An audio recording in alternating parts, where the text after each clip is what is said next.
नमस्कार दोस्तों, मैं हूं दीपक चौरसिया और मेरे सोशल मीडिया के मंच पर आपका स्वागत है।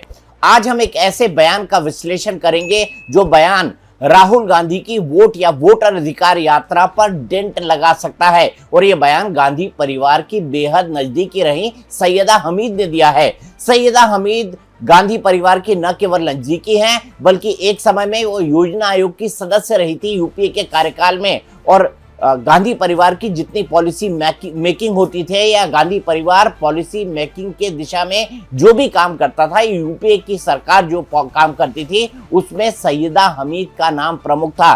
सैयदा हमीद ने अब एक ऐसा बयान दे दिया है जिसने चारों तरफ हो हल्ला मचा दिया है। दरअसल सैयदा हमीद ने बांग्लादेशी मुसलमानों की पैरवी की है। आपको पता है बांग्लादेशी मुसलमान और बांग्लादेशी घुसपैठिए कितना बड़ा मुद्दा है भारत के अंदर, और ये इतना बड़ा मुद्दा है जिसके चलते बांग्लादेशी घुसपैठियों के चलते भारत के अंदर डेमोग्राफी बदलने की बात की जा रही है। जो 3 राज्य हैं, असम, बिहार और बंगाल, यहाँ तो ये कहा जा रहा है कि कई जिलों की डेमोग्राफी पूरी तरह से बदल गई है। और सैयदा हमीद ने क्या कहा है? सैयदा हमीद ने कई बातें कही हैं। उनका कहना है कि बांग्लादेश से आए हुए लोग भी इंसान हैं, उनको भी इस धरती पर रहने का हक है। उनको नजरअंदाज या उनको बेदाखिल कैसे किया जाता है? उनका कहना है कि अल्लाह ने यह धरती इंसानों के लिए बनाई है, शैतानों के लिए नहीं। और इन लोगों को इस बात पर प्रताड़ित करना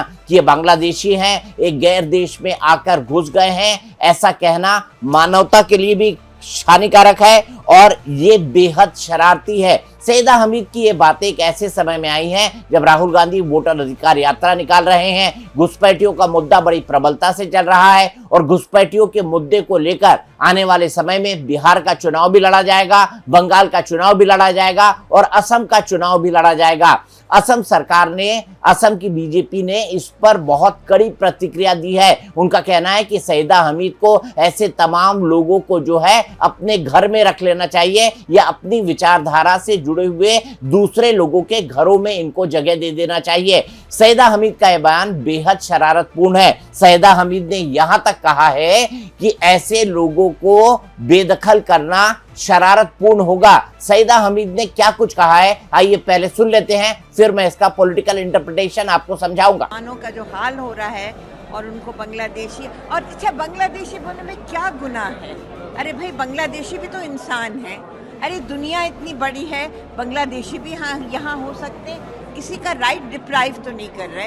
ये कहना कि उसका राइट डिप्राइव कर रहे हैं, उसका राइट डिप्राइव कर रहे हैं, ये एक बहुत ही, it's a very very troublesome and an extremely mischievous and very detrimental to humanity. अरे इंसान हैं तो वाई कांट ह्यूमन बींग्स? अल्लाह ने ये धरती बनाई है इंसानों के लिए, ये हैवानों के लिए तो नहीं बनाई है, इंसानों के लिए बनाई है। अरे एक इंसान अगर एक ज़मीन पे खड़ा है तो उसको इतनी बुरी तरह से उसको खदेड़ के, और जो मैंने मेरे तो एरिया में, मैं तो जामिया मिलिया इस्लामिया में रहती हूँ, वहाँ दिल्ली में, मेरे यहाँ बिल्कुल यही तोड़ फोड़ इविक्शन हो रहे हैं। बिल्कुल ये जो ग्वालपाड़ा में हो रहा है वो जामिया में हो रहा है। यानी एक तरह से एक क़यामत है मुसलमानों पे। और हम हिंदुओं के भी हैं, हम क्रिश्चियंस के भी हैं, हम सिखों के भी हैं, हम मुसलमानों के भी हैं, और सबको कॉम्पोजिट कल्चर, गंगा जमनी तहजीब, हिंदुस्तान के कॉम्पोजिट कल्चर के लिए खड़ा होना है।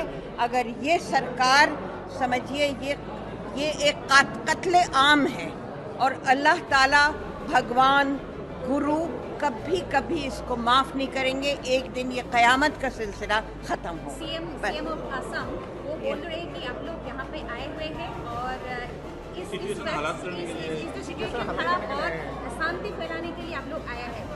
He told all of you. DM के जो भी चाहे करें भाई, वो तो एक he repeats the text that he gets, right? So this is what he has got. He is parroting his bosses, his superiors. Let us put humanity at the top of it. Let us put humanity. God created human beings to live with each other, with equanimity, with peace, with harmony, not actually, not with such vindictiveness. It's not going to lead anywhere. आपके लिए political अब मैं आपको बताता हूं कि voter अधिकार यात्रा पर कैसे ये भट्टा लगा सकती है। दरअसल बिहार के अंदर चुनाव है। बिहार के अंदर सीमांचल के 4 जिले हैं जिनके अंदर कहा गया है कि डेमोग्राफी बदलने की लगातार वहां पर साजिशें और कोशिशें होती रही हैं। इन तमाम जिलों के अंदर हिंदू जो है कई इलाकों के अंदर अल्पसंख्यक हो गए हैं, बहुसंख्यक वहां मुसलमान हो गए हैं। इसीलिए ये बात काफी समय से यहां पर उठती रही है कि बांग्लादेशी, रोहिंग्या या नेपाल से आए हुए मुसलमान इन इलाकों के अंदर बस गए हैं। ये जिले कौन कौन से हैं? ये एक जिला है अररिया, एक जिला है किशनगंज, एक जिला है पूर्णिया और एक जिला है कटिहार। और ये जो तमाम जिले हैं इसमें किशनगंज में तो जो मुस्लिम आबादी है वो हिंदुओं से ज्यादा है। सवाल ये है कि डेमोग्राफी का ये परिवर्तन कैसे हो गया। सवाल ये भी उठता है कि आखिरकार बांग्लादेशियों को यहाँ पर आकर कौन रहने दे रहा है और कौन घुसपैठियों को वोट पाने के लिए इनके वोटर आई कार्ड बना रहा है। अभी हाल ही में इलेक्शन कमीशन ने सीरियस इंटेंसिव रिवीजन किया था, सघन पुनरीक्षण किया था मतदाताओं की लिस्ट का, और मतदाताओं की लिस्ट में उन्होंने लगभग 65 से 66 लाख के बीच वोट हटाए थे। हालांकि इसमें कौन घुसपैठिया है कौन नहीं है इसके बारे में सफाई नहीं हुई है, लेकिन एसआईआर का मकसद था कि कोई भी गलत इंसान वोट न डाल पाए। अब ये देखना बेहद महत्वपूर्ण हो जाता है कि राहुल गांधी जो इस यात्रा के नाम पर ये नैरेटिव बनाने की कोशिश कर रहे थे कि किसी भी एक आदमी का वोट न कटे, वहां पर अगर घुसपैठियों की समस्या का जिक्र आ जाता है, सईदा हमीद का आज का बयान आ जाता है, तो राहुल गांधी को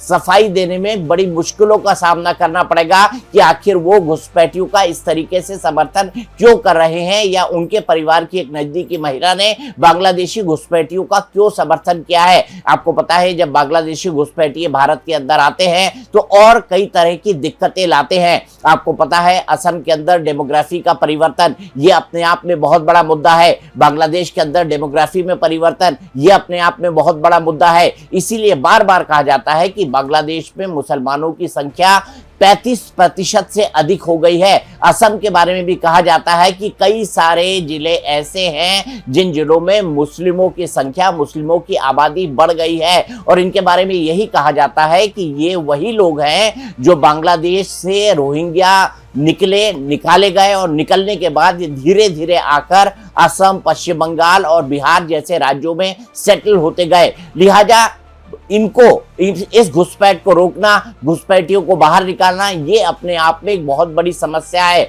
आपको याद होगा दिल्ली चुनाव से पहले दिल्ली से कई घुसपैठिए बाहर निकाले गए थे। इसके अलावा गुरुग्राम से कुछ घुसपैठिए बाहर निकाले गए थे। इसके अलावा देश में अलग अलग जगहों पर इस तरह की स्कीम्स चलती रहती हैं, इस तरह की योजनाएं चलती रहती हैं कि जो घुसपैठिए हैं, जो हमारे देश के बोनाफाइड नागरिक नहीं हैं, उन लोगों को जो है भारत के ऊपर रहने का कोई हक नहीं है। सवाल यह है कि सवाल इन लोगों से भारत की जो यूनिटी और इंटीग्रिटी है उसका कितना असर पड़ता है। आपको पता है ये तमाम लोग कट्टरपंथी होते हैं। आपको याद होगा कट्टरपंथ की यही पूरी की पूरी ये जो ब्रीड आई है रोहिंग्या की, ये अलग अलग तरह की गैर कानूनी कार्यों के अंदर भी लिप्त रहते हैं। इसीलिए न केवल ये समाज के लिए खतरा है, न केवल सोसाइटी के लिए खतरा है, बल्कि कानून व्यवस्था और बाकी चीजों के लिए भी इनका बड़ा खतरा उत्पन्न हो जाता है। और यहां पर मैं ये बात जरूर कहना चाहूंगा कि इससे राहुल गांधी की जो वोटर अधिकार यात्रा है उसमें घुसपैठियों का नैरेटिव एक बार फिर से खड़ा हो जाएगा।